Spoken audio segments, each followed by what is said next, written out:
Welcome to Make It a Better Day. I'm William, and today we're exploring our relationship with Earth with an article called Uniting for Earth, Our Shared Mission to Conserve.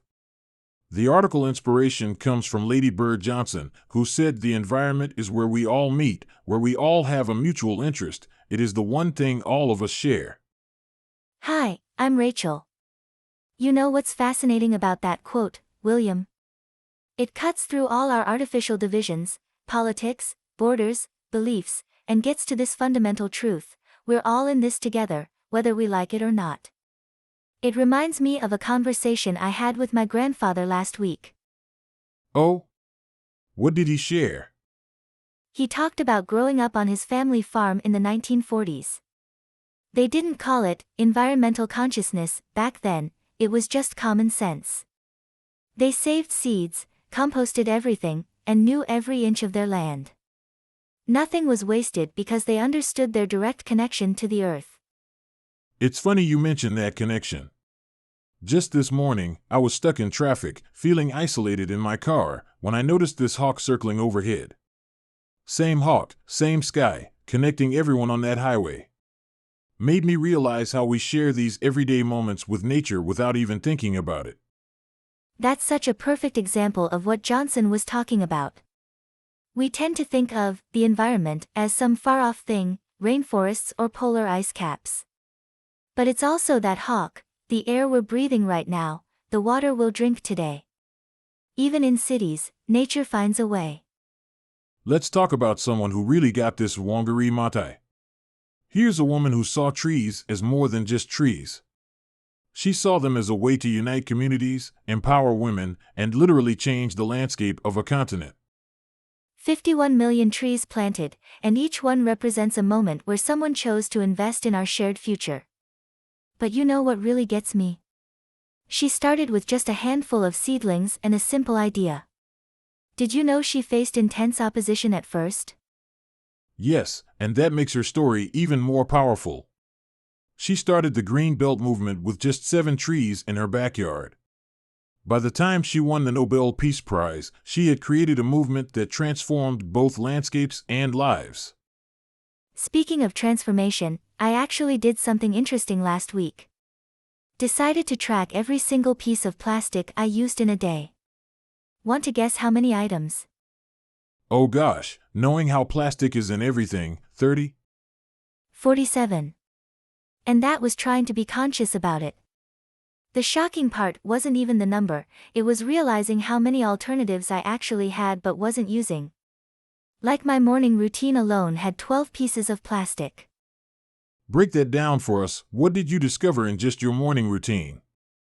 Toothbrush, toothpaste tube, floss container, shampoo bottle, conditioner bottle, body wash, deodorant container, breakfast yogurt cup, granola bar wrapper, coffee pod, creamer container, and the plastic liner in my coffee cup lid. 12 items before 8 a.m. This is exactly why I love the Waste Audit Challenge. It's one thing to know intellectually that we create waste, but there's something about counting it that really forces you to pay attention. I remember doing my first audit 3 years ago. It completely changed how I shop. Can we talk about the mental shift that happens? Because for me, it wasn't guilt that motivated change, it was suddenly seeing possibilities everywhere. Each piece of plastic became a puzzle to solve. Yes. Like once you start noticing, you can't stop. I remember the day I realized every single thing in my shopping cart came in packaging that would outlive me. It was my aha moment. Now I shop differently, bring my own containers, choose loose produce, buy in bulk. Those bulk bins were a game changer for me. Started with just rice and beans, but now I get everything from spices to shampoo refills. My monthly plastic waste is down by 60%. And it spreads.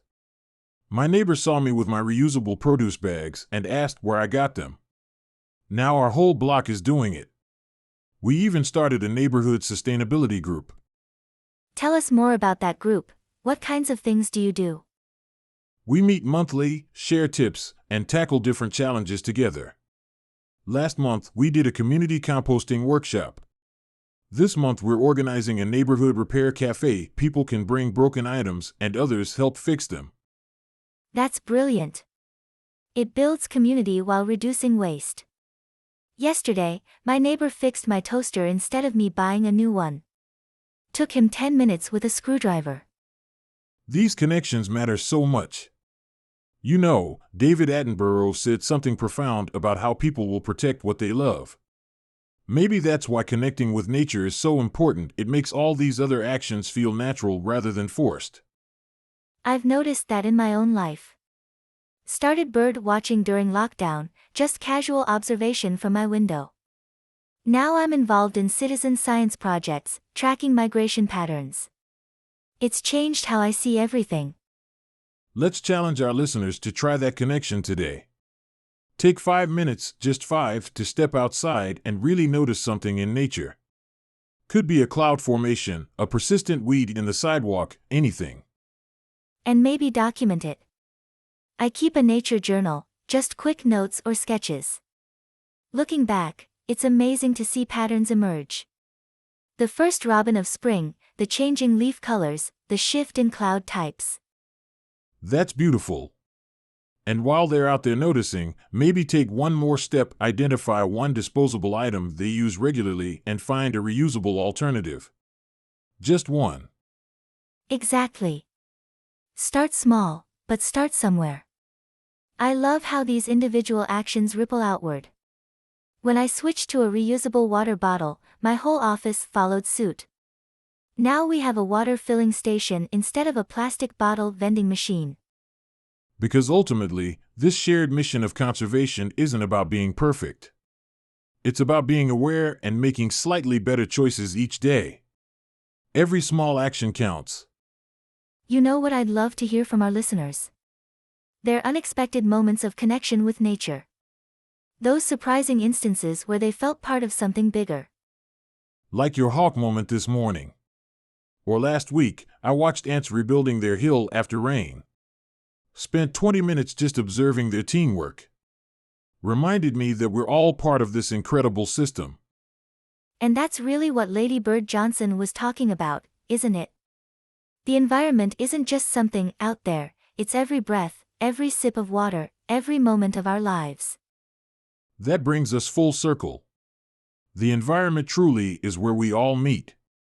Whether we're CEOs or students, parents or singles, urban or rural, we all need clean air, fresh water, and a healthy planet. And we all have the power to be part of the solution, one small choice at a time.